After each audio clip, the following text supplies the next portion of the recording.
twisted that and took it for their own advantage. அதே மாதிரி பவுல் வந்து இந்த கைகளை வைக்கிறத பத்தி எழுதும்போது அதை சரியா புரிஞ்சு கொள்ளாம தவறுதலா நிறைய பேர் புரிஞ்சு வச்சிருக்காங்க. They say that the reason Paul said not to lay hands is first of all back income. அதாவது அவங்க சொல்றது என்னன்னா, முதல்ல நம்ம அவசரப்பட்டு கை வச்சோம்னா நமக்கு அந்த பேக் ஃபயர், திரும்ப பிசாசு நம்மளை அடிச்சிருவான், அதை நம்ம நேத்தே பார்த்தோம், நம்மளை அடிச்சிருவோம் அப்படின்னு நினைக்கிறாங்க. அது ஒரு விஷயம். That is not at all true. அது உண்மையே கிடையாது. The reason Paul said not to lay hands, Pavul ஏன் கை வைக்காதன்னு சொன்னாருன்னா, is when you read in the book of Acts, நீங்க அப்போஸ்தலர் நடவடிக்கைகள் படிக்கும்போது in the beginning of Paul's ministry, how did they start him in ministry? பவுலுடைய ஊழியத்தை பார்த்தா அவங்க எப்படி ஊழியத்தை முதல்ல ஆரம்பிச்சாங்க? The apostles, they laid hands, right? அப்போஸ்தலர்கள் கைகளை வைத்து அவர்களை அபிஷேகம் பண்ணாங்க. As in when they were starting someone in a ministry or they were approving someone for ministry. அதாவது ஒருவரை ஒரு ஊழியத்துக்காக நிர்ணயிக்கும் போது, அபிஷேகம் பண்ணி அவங்கள ஊழியத்துக்குன்னு அனுப்பும் போது அவங்க கைகளை வச்சு அபிஷேகம் பண்ணாங்க. Or when they were putting a person in the place of leadership in the church. அவங்க ஒரு சபையின் அதிகாரத்துவத்துல நடத்துற ஒரு இடத்துல அவங்க அவர்களை வைக்கும் போது அவங்க என்ன பண்ணாங்க?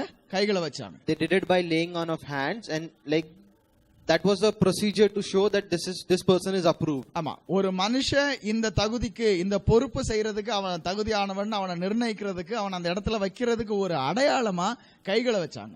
So for that reason Paul says don't activate anyone in ministry in suddenly. அதாவது அதுக்காக தான் பவுல் சொல்றாரு, நீ ஏன்னா திமோத்தி ஒரு பாஸ்டர் இல்லையா, உன் சபையில சில காரியங்களை, சில பொறுப்புகளை சிலருக்கு கொடுக்கும் போது நீ அவசரப்பட்டு கை வச்சு அவங்களுக்கு பொறுப்புகள் கொடுத்துறாத. Right? In another place Paul says put not a novice into ministry. அதே மாதிரி இன்னொரு இடத்துல பவுல் சொல்றாரு நாவிஸ்ட், அதாவது பவுல் சொல்றாரு புதிய விசுவாசியை வந்து என்ன பண்ணாத, இம்மெச்சூர், அதாவது வளராத ஒரு விசுவாசிய அதிகாரத்துவமான ஒரு பொறுப்புல சபையில போடாத அப்படின்னு சொல்லி எழுதுறாரு Pavul. Don't put him in a position of leadership. அவனை ஒரு நடத்துற ஒரு இடத்துல, ஒரு 4 பேர் ஒரு கூட்டத்தை நடத்துற ஒரு இடத்துக்கு ஒரு புதுசா வந்தவனை, ஒன்னும் தெரியாத ஒருத்தவனை கை வச்சு அபிஷேகம் பண்ணி அவனை அந்த பொறுப்புக்கு விட்டுறாதேன்ற. But that new believer can go and lay hands and heal the sick, cast out devil and raise the dead. ஆனா அதே புது விசுவாசி கைகளை வைக்கலாம், பிசாசுகளை துரத்தலாம், இதை அவன் செய்யலாம். But in a place of ministry where he is influencing people, he said not to put. சில மக்களை நடத்துறதுக்கு ஒரு உயர்ந்த இடத்துல இருந்து 4 பேரை நடத்தி அவங்கள கொண்டு போற ஒரு பொறுப்புல அவனை கொண்டு போய் வச்சு கை வைக்க. Before we put them in ministry, their character has to be tested. அவங்க ஊழியத்துக்குள்ள வர்றதுக்கு முன்னாடி அவர்களுடைய சுபாவம், அவங்க என்னென்ன பண்றாங்க, வீட்டுல எப்படி இருக்காங்க, இது எல்லாமே பவுல் நிறைய எழுதுறாரு. அது சோதிக்கப்பட்டு தான் அதுக்கு தகுதியானவங்களை தான் ஊழியத்துல நம்ம வைக்க முடியும். The last thing we want to do is appoint a very weak believer as a leader and give 1,000 people under them, so that when he falls all 1,000 people will follow. இப்போ ஒண்ணுமே தெரியாத ஒரு புது விசுவாசியை கொண்டு போய் லீடர்ஷிப்ல விட்டுட்டு அவர் கீழே ஒரு 1000 பேர் கொடுத்தா அவனும் விழுந்து போயிடுவான், இந்த 1000 பேரும் போயிடுவாங்க. Right? So yeah, coming back to the backfire. So இப்போ திரும்ப அந்த ரிட்டர்ன் பேக் ஃபயருக்கு வருவோம். நம்ம ஊழியம் செஞ்சா நமக்கு பிசாசு தொடுவான் அப்படின்னு. The normal logic is if I lay hands then the devil can attack me. That's why they say not to lay hands. இந்த விஷயம் என்னன்னா, நான் கை வச்சேன்னா பிசாசு எனக்கு மேல வந்துருவான் அப்படின்னு. That is not at all true. அது உண்மையே கிடையாது. Bible says greater is he that is in you than he that is in the world. வேதம் சொல்றது நமக்குள் இருக்கிறவர் உலகத்தில் இருக்கிறவனோட பெரியவர். But I'm sure you would have heard of testimonies.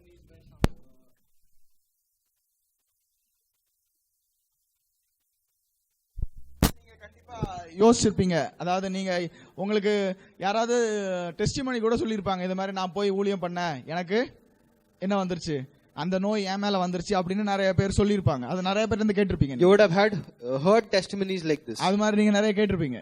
Right? Now why did that happen? ஆனா இப்போ அது ஏன் நடந்துச்சு? நமக்குள்ள இருக்கிற ஒரு பெரியவர், உலகத்துல இருக்கிறவர் சின்னவன், அப்ப நம்மகிட்ட இருந்து வர முடியாது, இது நமக்கு புரிஞ்சிச்சு. ஆனா அப்படிப்பட்ட இதெல்லாம் அவங்க ஏன் சொல்றாங்க? Many a times in the Bible Jesus says according to your faith be it done to you. பைபிள்ல நிறைய சொல்லிருக்கு, உன் விசுவாசத்தின்படி உனக்கு நடக்க கடவுதுன்னு நிறைய இடத்துல இருக்கு. So if you believe, நிறைய பேருக்கு ஹீலிங் நடத்தும் போது லூக்கா, மத்தேயு, மார்க், லூக்கால பாத்தீங்கன்னா இயேசு போகும்போது உன் விசுவாசத்தின்படி உனக்கு ஆக கடவுது அப்படின்னு சொல்லிருக்கு. Right? Similarly, if you believe that when you lay hands backfire will come, then it will surely come.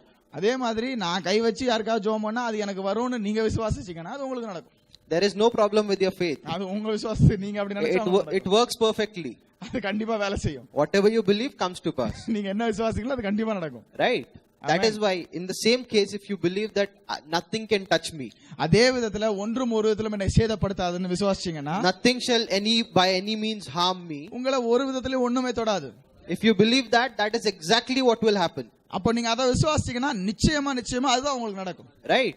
That one mindset can kill all the sacred cows. அந்த ஒரே ஒரு இது வந்து எல்லாத்தையும் கொன்னுடும். ஒன்றும் ஒரு இது சேதப்படுத்தாத ஒண்ண மட்டும் புடிச்சிட்டீங்கன்னா எதுவுமே உங்களை அசைக்க முடியாது. If you just determine in your mind that there is no hindrance, nothing can stop me, ஒண்ணுமே என்ன தடுக்கிறதோ என்ன நிறுத்துறதோ எதுவுமே இல்லன்றதை மட்டும் மனசுல வச்சுக்கிட்டீங்கன்னா போதும். that is exactly what you will get. அதுதான் உங்களுக்கு கிடைக்கும். The problem comes when you decide, okay, no, there is one hindrance. அந்த பிரச்சனையை நீங்க பிளான் பி பத்தி யோசிக்கும் போது தான், இது வருமா அது வருமா நினைக்கும் போது தான் பிரச்சனை. Then that one hindrance becomes like a rule. Every time you don't see results, you will say, oh, it is because of this.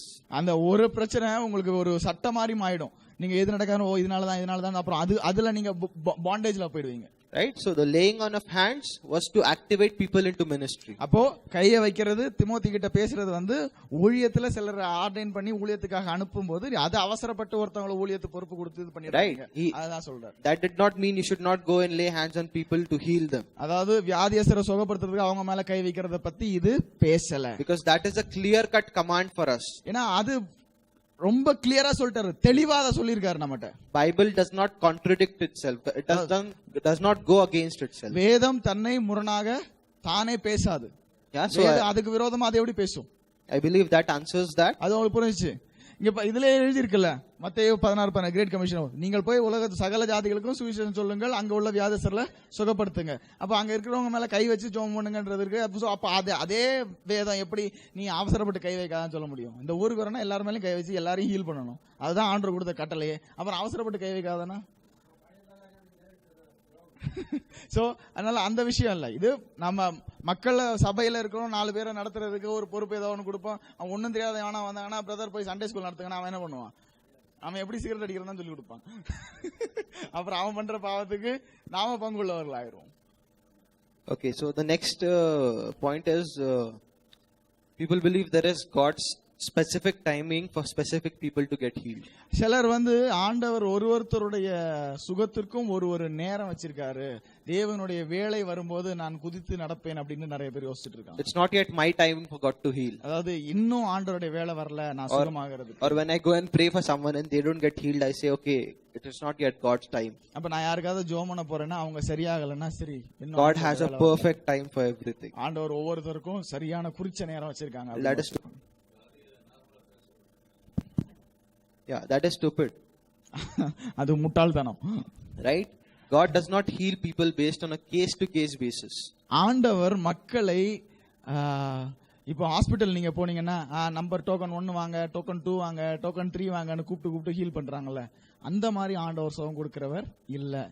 The reason people get healed today, இன்னைக்கு ஏன் மக்கள் சுகமாகறாங்க? It is because of what Jesus did 2016 years ago. சிலுவையில 2016 வருஷத்துக்கு முன்னாடி இயேசு செய்த அந்த செயலின்படி அதன் நிமித்தம் தான் இன்னைக்கு மக்கள் சுகமாகறாங்க. Do you know God is not dying, Jesus is not dying for anyone's sickness today. He is not taking stripes for anyone's sickness today. உங்க இன்னைக்கு இப்ப இயேசு கிறிஸ்து இந்த நேரம் யாராவது சுகமடைகிறதுக்காக சவுக்குல அடிச்சிட்டு இருக்காங்களா அவரை?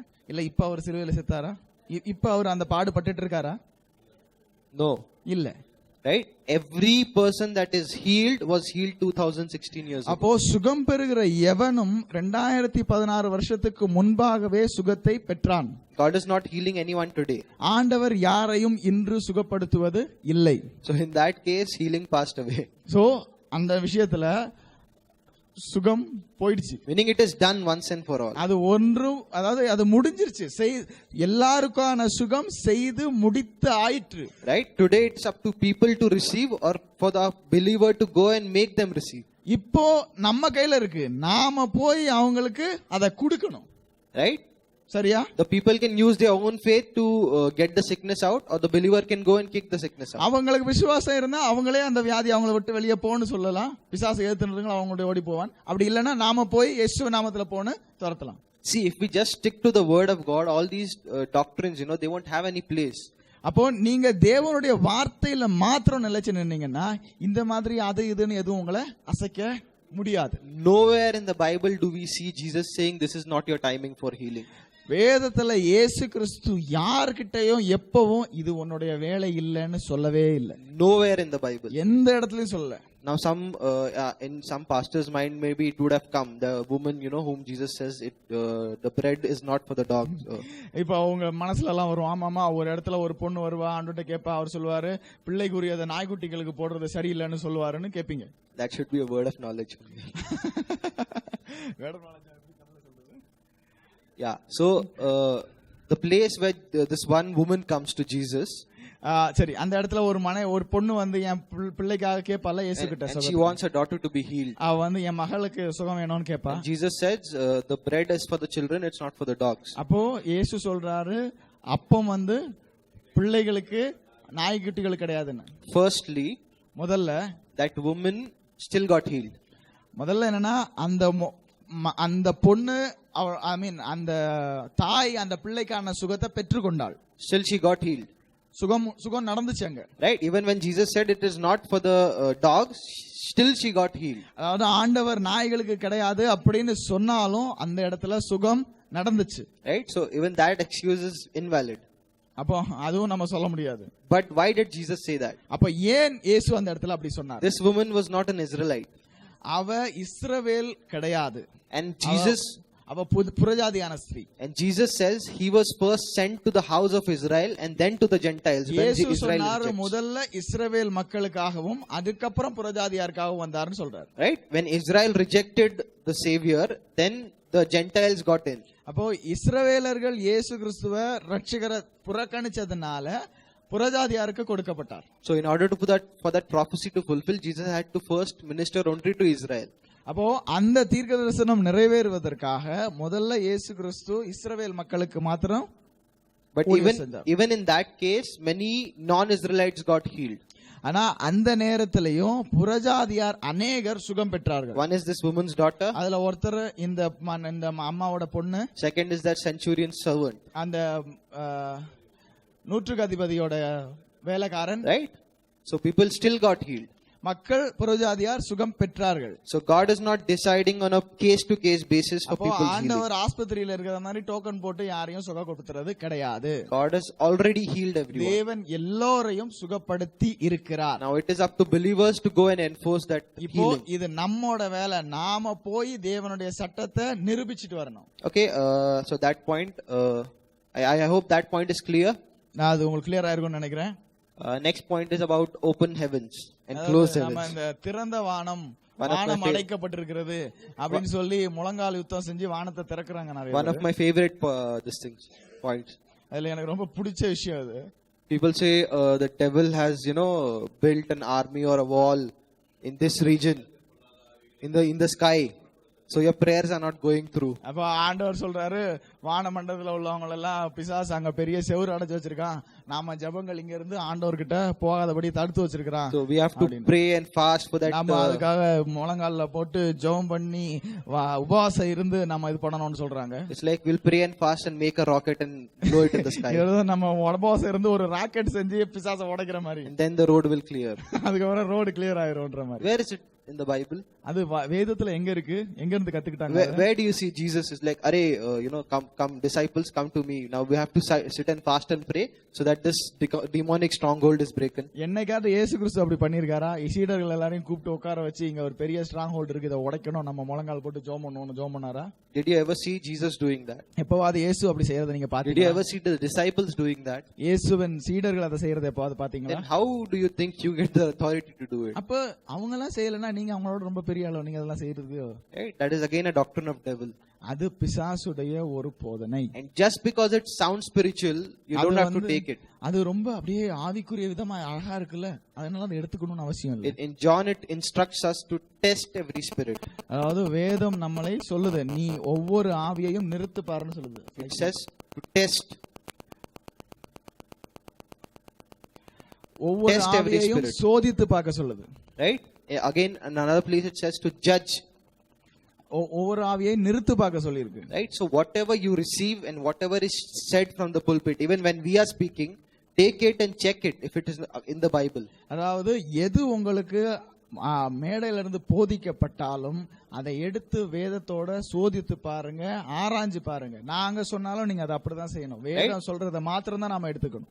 That is how you can find out whether false prophets are coming or the true prophets of the Lord. அப்பதான் நிக்கிறவங்க கள்ள போதகரா நல்ல போதகரான்னு உங்களுக்கு தெரியும். Even a genuine person might be able to be deceived, right? அதாவது ஒரு நல்ல உத்தமமான ஒரு மனுஷனை கூட நம்ம வேற வழிக்கு திருப்பி விட்டுற முடியும். So you should never blindly trust any preacher. நாம சும்மா யாரோ ஒருத்தவங்க வந்து பிரசங்கம் பண்ணிட்டாங்கன்னா அவங்கள அப்படியே நம்பிட்டு போக கூடாது. I'm not saying that, Bible says that. அது நான் சொல்லல, வேதம் சொல்லுது. Right? If you test every spirit, then no wrong things can enter, right? அப்போ நீங்க ஒவ்வொரு ஆவியும் சோதிச்சு பார்த்து அறிஞ்சுக்கிட்டீங்கன்னா எந்த தவறான கிரியையும் உங்களுக்குள்ள நடக்க முடியாது. So we never see Jesus fasting and praying to break the strongholds in the heaven. நாம எப்பயுமே இயேசு கிறிஸ்து உபவாசம் இருந்து மேல இருக்கிற கட்டெல்லாம் உடையணும்னு ஜெபம் பண்ணது நம்ம பார்க்கவே இல்லை. In Ephesians it says, எபேசியர்ல சொல்லப்பட்டிருக்கு. I'm not going to the particular scriptures because lack of time. நான் அது ரொம்ப வசனம் எல்லாம் தேடி போகல, நான் சொல்றேன். But you people can surely find out those scriptures. நீங்க அதை கண்டுபிடிப்பீங்க. Right? Read it. படிங்க. In Ephesians it says we are seated in heavenly places with Christ. எபேசியர்ல சொல்லுது, நாம நேத்து கூட பார்த்தோம், நாம உன்னதங்களிலே தேவனோடு உட்கார்ந்து இருக்கிறோம். கிறிஸ்துவோட கூட. கிறிஸ்துவோட கூட. Where is Christ Jesus sitting? கிறிஸ்து எங்க இருக்காரு? At the right hand of God, right? பிதாவுடைய வலது பார்சத்தில் வீற்றிருக்கிறார். So you are sitting at the right hand of God. அப்ப நீங்க எங்க இருக்கீங்க? தேவ பிதாவுடைய வலது பார்சத்துல நீங்களும் இருக்கீங்க. So there is no point of your prayer going from earth to heaven. அப்ப நாம ஜெபம் பண்றது பூமியில இருந்து ஆண்டவர்ட்ட மேல போறதுக்கு அர்த்தமே கிடையாது. In your spirit you are seated in heavenly places right now. ஆமா, இப்போ நம்ம பரலோகத்துல உன்னதத்துல பிதாவுடைய வலது பார்சத்துல உட்கார்ந்திருக்கோம். So there can be one layer or 10,000 layers of devils in the middle. அங்க வந்து ஒரு லேயர் இருக்கட்டும் இல்ல 10,000 லேயர் டெவில் வேணா இருக்கட்டும், பிசாசு எவ்வளவு வேணா இருக்கட்டும், doesn't matter. அது பிரச்சனையே கிடையாது. You are already seated in heaven. நாம எல்லாத்துக்கும் மேல ஏற்கனவே உட்கார்ந்திருக்கோம். The devil couldn't stop you from sitting in heaven. நீங்க பிதா பக்கத்துல உட்கார்ந்து இருக்கும்போது பிசாசால எப்படி உங்களை ஸ்டாப் பண்ண முடியும்? How can he stop your prayers? அவனால எப்படி உங்களோட ஜெபத்தை நிறுத்த முடியும்? Right? விளங்குதா? Okay, so I believe that point is covered. Praise God. Next point is God gives sickness to teach. அதாவது சிலர் சொல்லுவாங்க, எனக்கு வந்து ஆண்டவர் இந்த வியாதியை கொடுத்து இதன் மூலமா எனக்கு என்ன பண்றாரு? There is a scripture சொல்லி கொடுக்கறாரு அப்படினு. There is a scripture, no, that says patience comes by suffering. ஒரு வசனம் இருக்குல்ல, நம்ம பொறுமை இருக்கிறது, அதாவது நாம பாடுபடுகிறதுனால நமக்கு பொறுமை உண்டாகிறது. Right? You get patient by how much you suffer. அதாவது நம்ம எந்த அளவுக்கு உபத்திரவப்படுறோமோ உபத்திரவத்தின் மூலமா நமக்கு என்னது? பொறுமை உண்டாகுது. Add to your faith.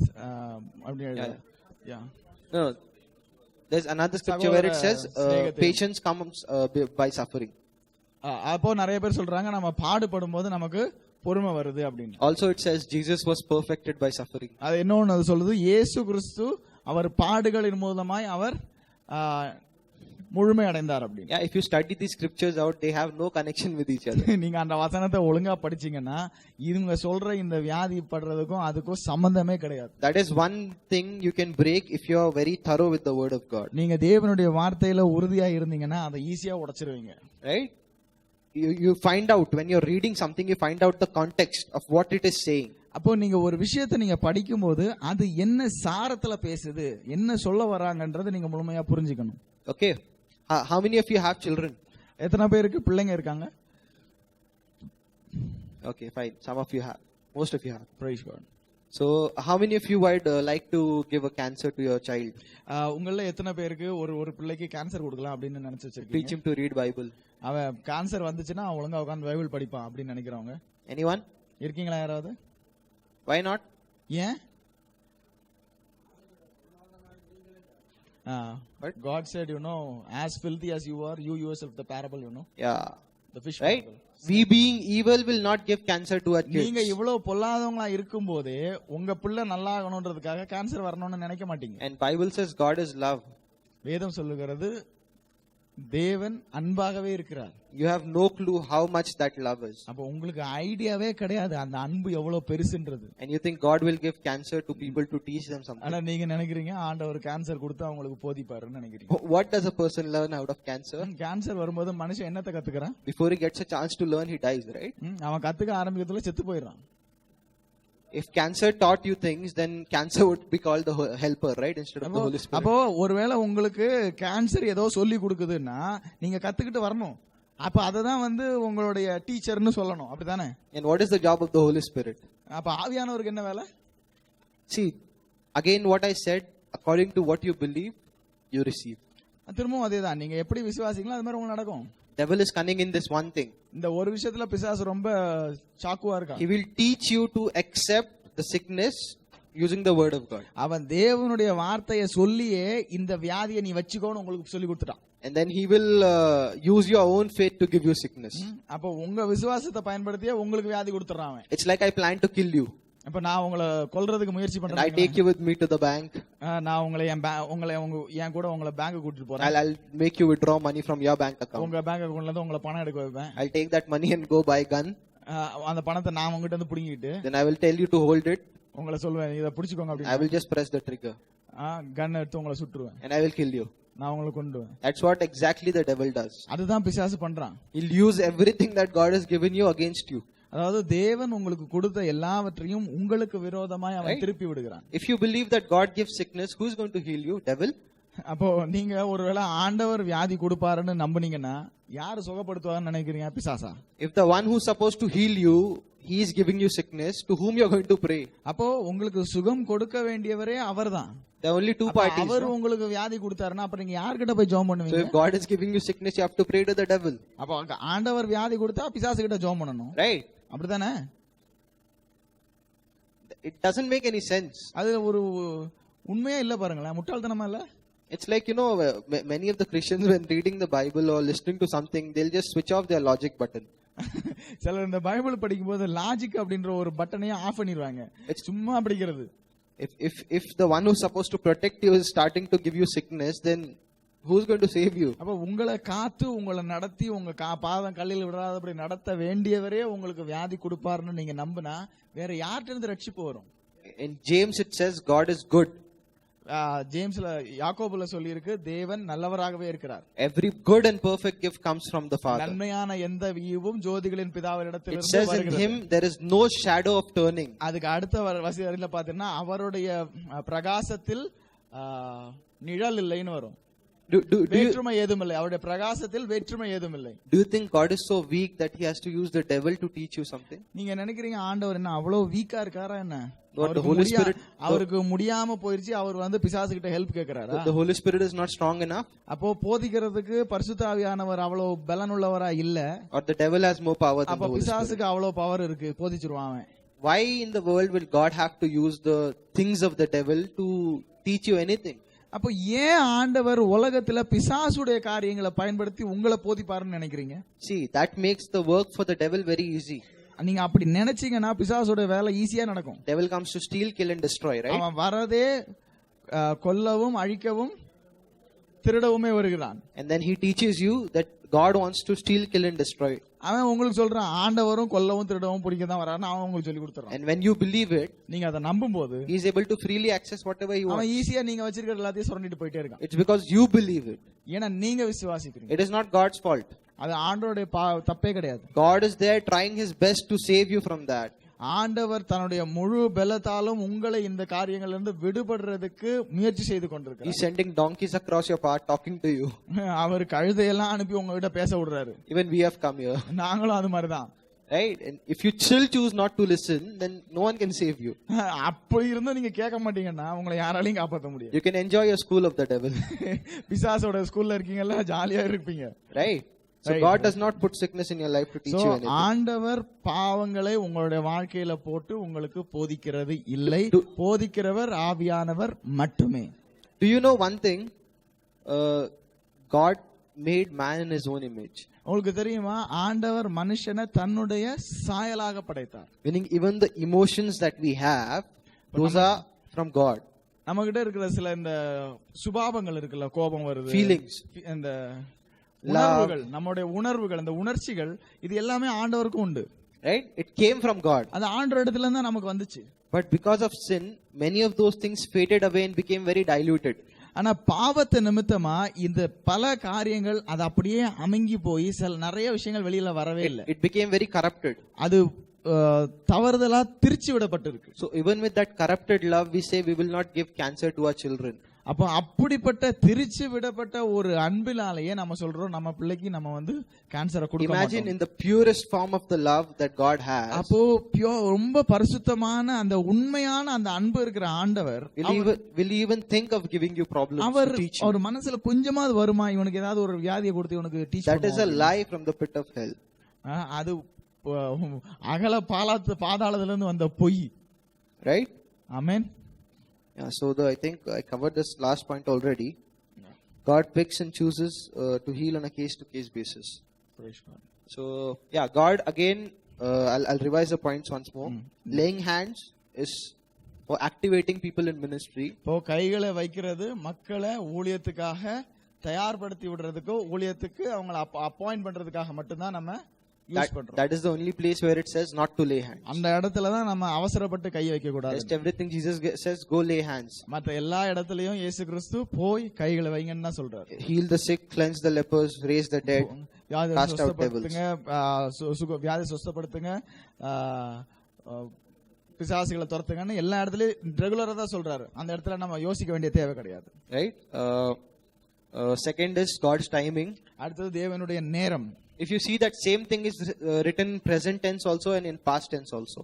அதே விஷயத்தை நீங்க பாத்தீங்கன்னா அது நிகழ்காலத்திலும் எழுதி இருக்கு, கடந்த காலத்திலும் எழுதி இருக்கு. In Peter it says by his stripes we were healed. அதாவது பேதுருல சொல்லிருக்கு அவருடைய தழும்புகளால் சுகம் ஆனோம். In Isaiah it says we are healed.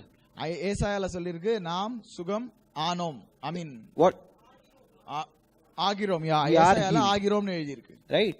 The reason it says that is to show you that you already healed and the faith is now. அப்போ அதுல ஏன்னா நீங்க ஏற்கனவே சுகம் அடைஞ்சிருக்கீங்க, விசுவாசம் இப்போ இந்த நேரத்துக்கு right? God's timing was 2000 years ago. தேவனுடைய நேரம் 2000 வருஷத்துக்கு முன்னாடியே வந்துருச்சு. And it is now. அது இப்போ. Right? Amen. So for that reason it says it in two senses. அதனாலதான் அது ரெண்டு விஷயத்துல சொல்லுது. கடந்த காலத்திலேயே சொல்லிருக்கு, நிகழ்காலத்துல சொல்லிருக்கு. Okay, open heaven and closed heaven. திறந்த வானம் மூடின வானம். That's not even an issue. அது ஒரு மேட்டரே கிடையாது. You're seated in heavenly places. ஏன்னா நாம் பரலோகத்துல உட்கார்ந்து இருக்கோம். All you have to do is just turn and whisper into God's ear. நீங்க அப்படி இப்படி திரும்பி ஆண்டவரே ஸ்தோத்திரம் அப்படி சொல்லி Right? You're sitting on his right side. ஆமா, அவர் வலது பக்கத்துல உட்கார்ந்து. So no demon can come in. நான் எதுமே வர முடியாது. Right? And God does not give sickness to teach you anything. ஆண்டவர் வந்து வியாதி கொடுத்து உங்களுக்கு போதிக்கிறது இல்லை. Right? God does not heal you based on case to case basis. ஆண்டவர் உங்களுக்கு டோக்கன் போட்டு ஹீலிங் கொடுக்கிறது இல்ல. It was said 2000 years ago for every person that will ever be born on this earth. அது 2000 வருஷத்துக்கு முன்னாடியே சொல்லிருக்கு. இந்த பூமியில பிறந்த ஒருவர் மனுஷனுக்காகவும் சொல்லப்பட்டிருக்கு. No one is left out. ஒருவரும் விடுபட்டு போகல. Okay? ஆமென். Praise God. ஹalleluya.